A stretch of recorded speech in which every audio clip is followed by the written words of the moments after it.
U.S. added 235,000 jobs in August to the workforce, but only 12% of those jobs were filled with women. Labor statistics show a loss of 1.8 million women in the labor force now compared to before the pandemic.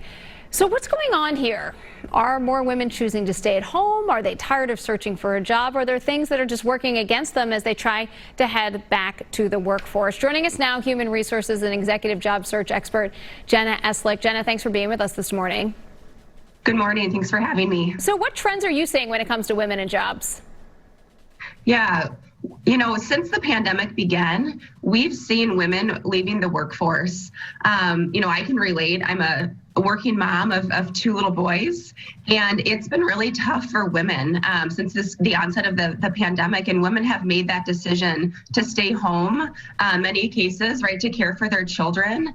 And we're even seeing that today, right? As we progress throughout the pandemic, women are continuing to stay home due to the uncertainty around childcare and school.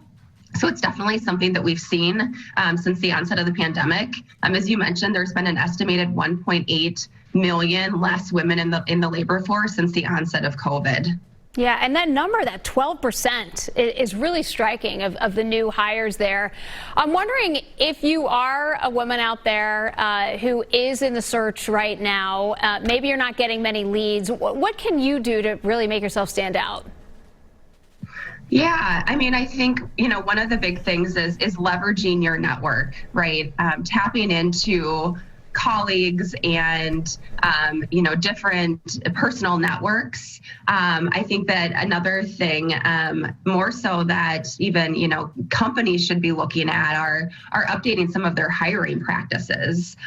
So there are, for example, there's AI software that many companies use for hiring that will actually filter out candidates if there are gaps in work experience. So I think it's on the, what can women be thinking about, but also what can companies be thinking about as well. I would also say flexibility is huge, right? As we think about what organizations and companies can be doing, how and where and when we work, there is a demand, right, for that to look different and an increase in flexibility. That doesn't mean less productivity, right. But differences, right, and how and where and when we work is going to be really key as we look at how can companies bring women back into the workforce and what is going to draw women back into the workforce. Because, Jenna, it's not just really for the women who want these jobs. Hiring women is good for companies. We see it in the data.